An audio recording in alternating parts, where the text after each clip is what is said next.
Welcome to Building Business with Soul with Coach Arliss. This is a show where we will dive into the soulful approach to business, get nerdy with some brain science, and learn the nuts and bolts of how business owners build success through their passion. Let's take a moment to get focused and centered. We'll do one round of box breathing. During this round of box breathing, I will invite you to breathe in for the count of 4, hold for a count of 4, and breathe out for a count of 4. Let's go ahead and begin. Breathing in for 1, 2, 3, 4. Holding for 1, 2, 3, 4. And breathing out for 1, 2, 3, and 4. Fantastic. Way to take time to get focused and centered. Today, we are going to be focusing on conscious entrepreneurship and time management. Let's dive into the first part of today, which is conscious entrepreneurship. My first question for you is, how do you define entrepreneurship? And there's a lot of definitions out there, and there's a lot of components that make up entrepreneurship. Let's go through some of the aspects that make up entrepreneurship and how we can be more conscious. The first thing is to find out where the rewards are in our businesses and to minimize the risk. This takes a high level of being conscious, being able to look at the reality of the situation, being able to see what's a reward and what's a risk, and how do we improve our rewards and how do we minimize our risks. Take a minute and think about your business. What are the rewards or the big, amazing things that happen in your business, or the potential rewards that can happen in your business? And what risks do you see in your business? Go ahead and write those down so that we can take a deeper look at them a little bit later.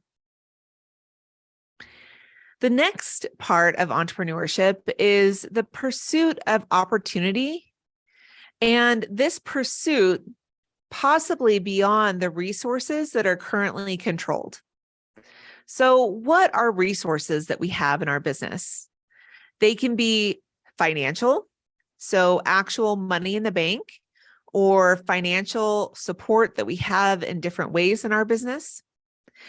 Resources could also be support from staff or other people that help us in our business.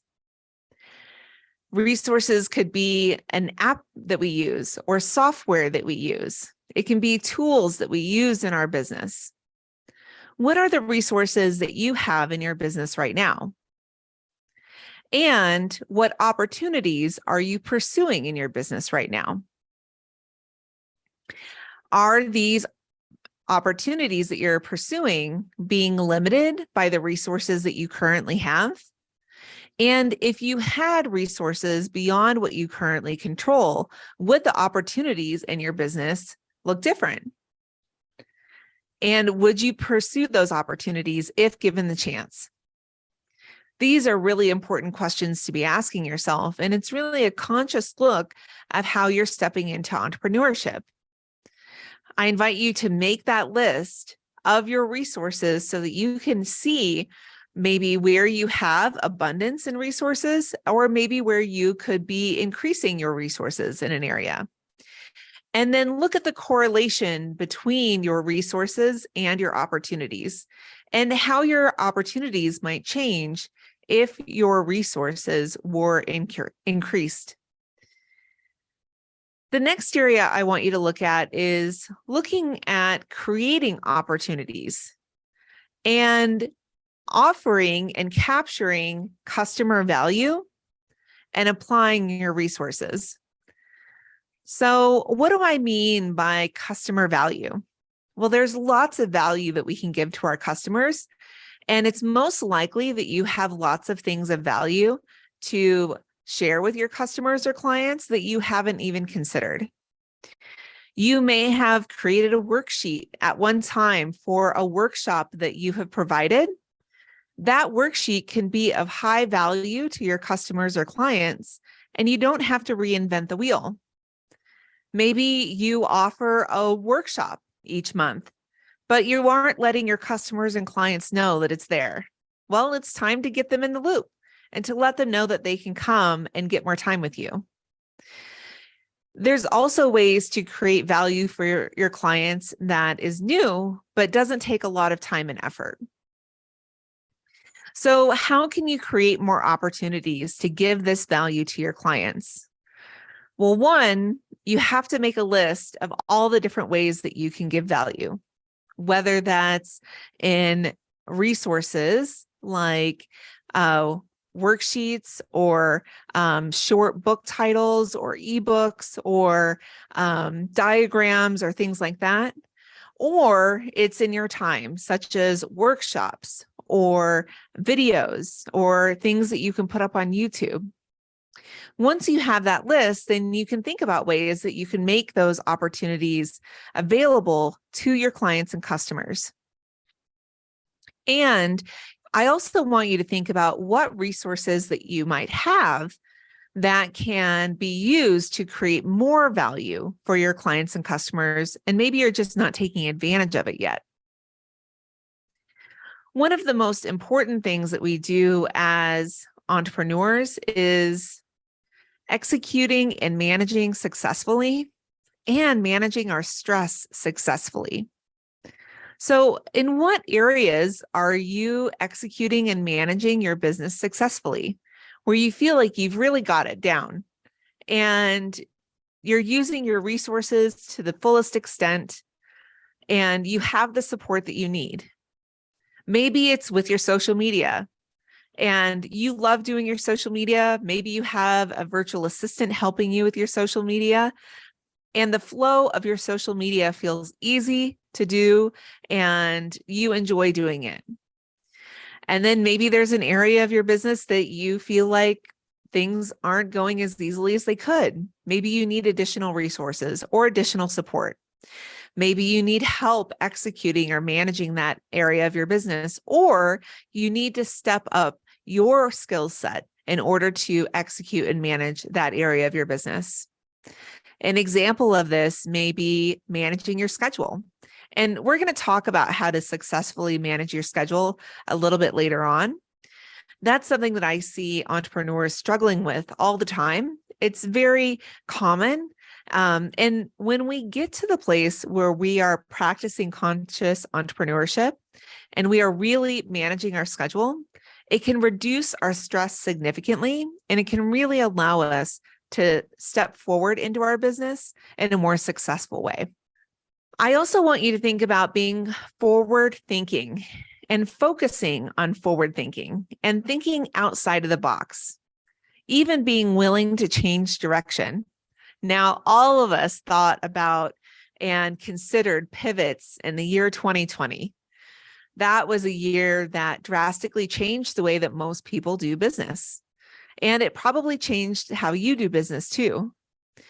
Being able to pivot and think outside the box, change direction, and be forward thinking can really add to the resilience of the business and can give customers and clients a feeling of comfort in the business, knowing that it will be there in the future. So how are you forward thinking? How are you thinking beyond the next week, the next month, beyond the next year? Do you have a 5-year plan? Do you have a 10-year plan? What would that look like? And if your direction changed during that period of time, would you be okay with it? How would that sit with you if you needed to pivot again? And what would be your pivot options? It's always a good idea to have a list of what your pivot options might be, because this can help you when a pivot is needed. Generally, when a pivot is needed, we're under stress, right? There's some change going on that's unexpected. Well, if we already have that list of possible pivots, we can choose from the list instead of having to think about it in that moment. Out of the box thinking. How does out of the box thinking help us? Well, when we are out of the box thinking and thinking big, it can really make us stand out and set us apart from those who are doing similar things to us in business. It can also allow us to reach our customers and clients in a deeper way, and maybe serve our community in a way that we hadn't thought of before. So I want you to take a moment and imagine yourself as your own customer or client. Yep, that's right. I want you to even close your eyes. If it's safe for you to do so, if you're driving, keep your eyes open. But if it's safe for you to do so, close your eyes and think of yourself as your client or customer. What does your customer or client need? What is their need? And then I want you to think about, what is their want or desire? These are probably not the same thing. Somebody may need to have a new place to live. And if you're a real estate agent, then they need a new home or a condo or apartment, and you can help them find something that meets their needs. Now, they may want to have a pool at that new home, condo, or apartment. It's not a requirement to have the pool, but wow, wouldn't that just make their dreams come true? So what do your clients or customers need? And what do your clients or customers want? Next, I want you to think, how could you reimagine what you're offering to better fit those needs and wants? Because that's what we are doing as business owners. We are meeting the needs and wants of people in this world. And if what we're offering does not speak to those needs and wants, then what we're offering is not going to pass the face test. There's lots of people out there that talk about the face test, and this is how I like to talk about it. Whenever you talk about what you offer, whether it's a product or service to someone, you want them to either see their own face as your client or customer, or see the face of somebody that they know as their client or customer. So how can you reimagine what you're offering to pass that face test, to meet those needs and wants? Next, as you imagine yourself as your client or customer, ask yourself, what do my clients and customers value? And you may have gotten feedback on this before. Maybe they've said, wow, when you offer those workshops each month, I get so much out of them. Or when you send out your monthly newsletter, it inspires me. Or when you email out those extra worksheets or extra affirmations or that sample meditation, it just makes my day. Maybe it's product samples in their order so that they can try other products that you offer. What is it that they value? Maybe it's your customer service. Maybe it's your environmental impact, the low environmental impact that your company has. So once you have been able to see what your customers and clients value, take a moment and think, how could you create further value? What are those things that you could add in that are in alignment with what your customers and clients have already told you they value, that could add further value. Now take a moment and think about, what is your positive approach to changes when they occur? Changes are happening in our business all the time. And when changes happen, they can impact our clients and customers. So how are you taking a positive approach? How are you making sure that whatever changes do happen in your business, it creates a positive experience for your client or customers? And have you gotten feedback in the past on how change has impacted your clients or customers? Did your clients say that it was overwhelmingly positive? Or was there a disruption for your clients or customers and they had maybe a neutral or negative experience? That is all information that you can take to create a more positive experience for your clients the next time that change occurs. My next question for you is there a change in direction to be taken that would improve my business? And this is where you can really tap into the feedback that's been given to you from your customers or clients. Maybe a direction change would be having an online platform where you can upload recordings or your clients can see notes. And that would be a change in your business that would really support your clients and customers getting the full benefit out of your teachings or your guidance. Another could be making a more simplistic website so that when your clients go on to your website, it's easier for them to make purchases and leave reviews. And finally, part of that is, how do you improve your customer experience? How do you welcome new customers or clients? And how do you continue to have that connection with them? Are you making sure that they feel special? Are you making sure that they are able to give feedback? And are you making sure that if anything is outside of an ordinary experience, that they are able to move through that experience in a positive way? So let's say they order a product and maybe they get something different in the mail. Are you able to move through that and do exchanges or refunds in a way where they feel supported and heard, and it's less stressful for them? Fantastic. You've just done some really great work diving into what it's like to be your own client and customer. It's amazing when we're able to do that. And it's really a way that we can get conscious about our business and how we can make improvements to do things differently and better in the future. Okay, so here's our next step.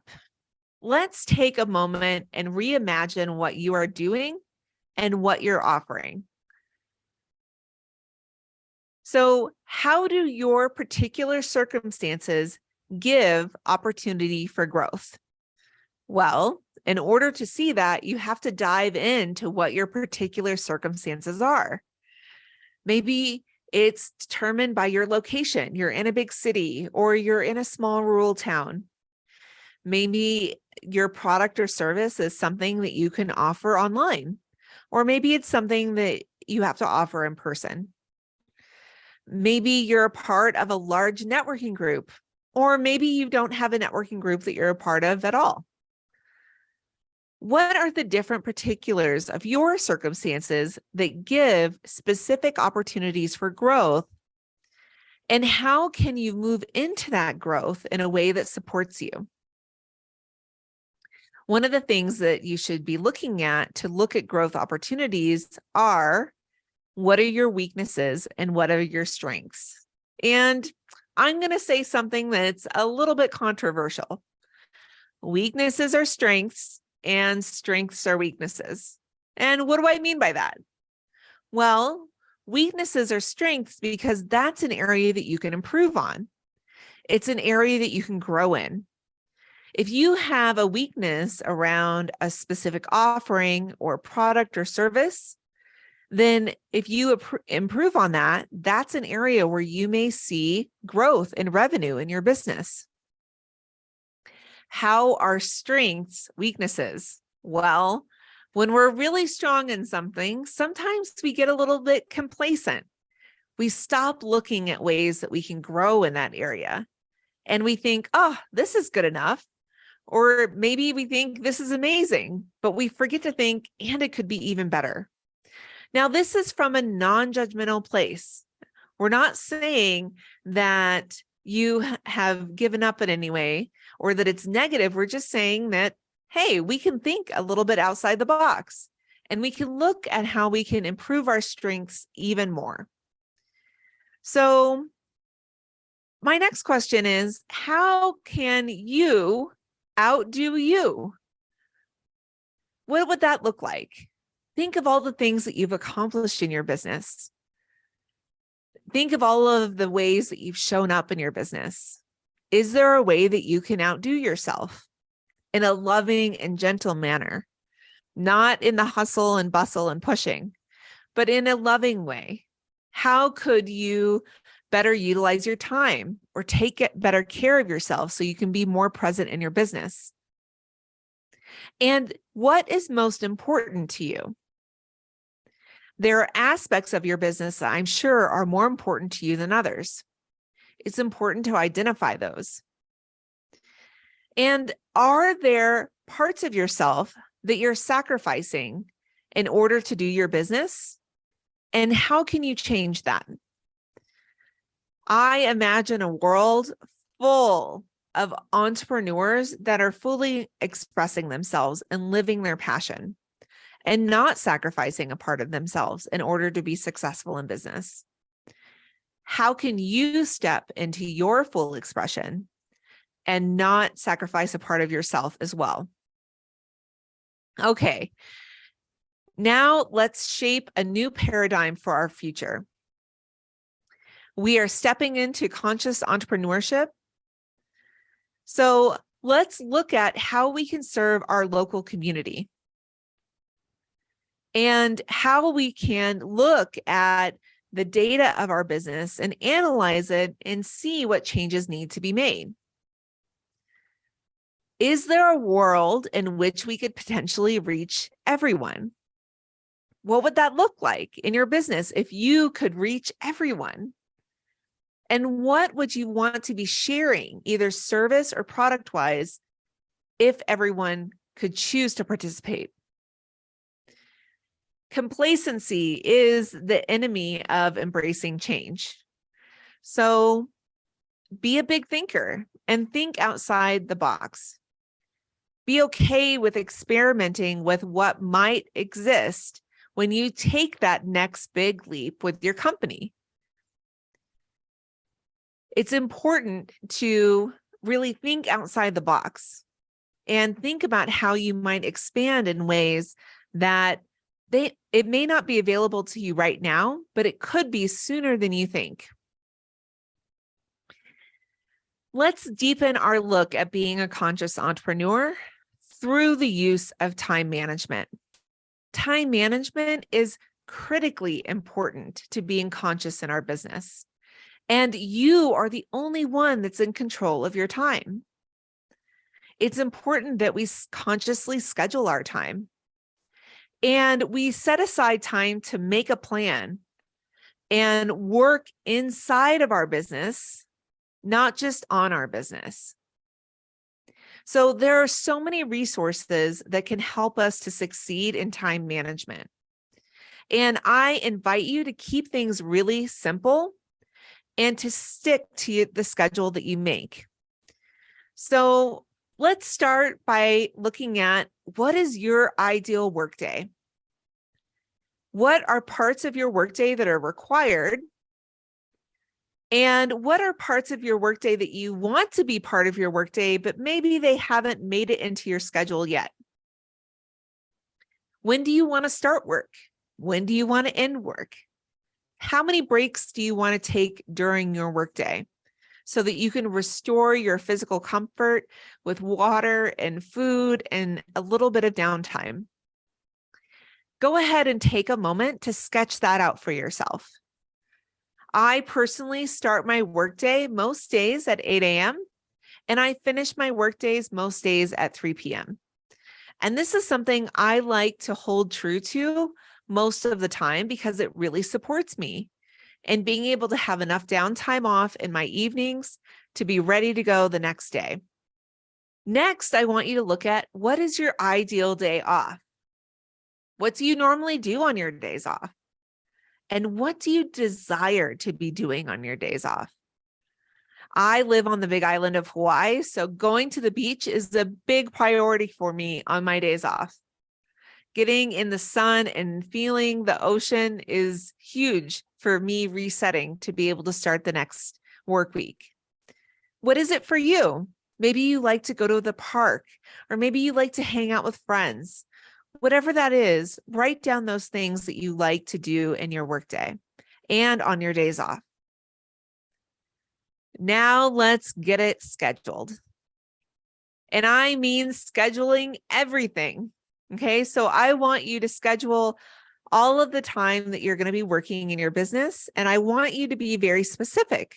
So as you're putting in time in your digital calendar, and yep, I said your digital calendar, you can label them specifically, whether they're client appointments, networking meetings, or work on your social media. I also want you to schedule in your travel time. So if you are going to a location to work, I want you to make sure that that's in your schedule so that you can account for that as you're going through your day. I also want you to schedule things like self-care, breaks, or what I like to call recess, and schedule in your planning time and any follow-up that you need to do for your meetings. This will allow you to not feel behind and make sure that you have enough time during your day to finish the work that you need to do so that you're not going beyond your original time that you wanted to end your day. I also want you to consider thinking about not being afraid to look busy. It can be amazing when we give a lot of availability on our calendar for people to schedule client appointments or one-to-ones. And it's important that you have boundaries around that and that you are allowing for yourself to have time to work on the things in your business that you need to work on. Looking a little busy can allow you to schedule your time more effectively, and it gives you the opportunity to give specific times for your open options. And one of the easiest ways to do this is through something like Calendly or TidyCal, where people can go in and schedule during specific times that you've set aside. Okay, so I said use a digital calendar to consciously manage your time. One of the easiest free digital calendars is Google Calendar, which comes with any Gmail email address. One of the benefits of this is you can have it on your computer, and then you can also have it on your phone or other devices that you might have. Google Calendars allow you to color code things. They also allow you to put in notes. You can share your calendar. You can repeat appointments. You can set alarms and reminders for yourself, and you can invite people to calendar appointments. I highly recommend that you use something like this, whether it's Google Calendar or another digital calendar, to really keep yourself organized and throw away those paper calendars. I know it's hard. It's so hard to throw away the paper calendars, but it helps us so much when we get clear and conscious about our scheduling by using just one calendar and making sure that it's a digital calendar. Thank you for joining me today. I'd love for you to take a moment today to recognize one thing that you appreciate about yourself. Because as you show appreciation to yourself, you're training your brain to love your business. Thank you again for joining me, Coach Arliss, on Building Business with Soul. If you would like to learn more about how I support entrepreneurs, check out my website, soulutions.com. That's SOULLUTIONS.com. Join me next week when we dive into more soulful approaches to business.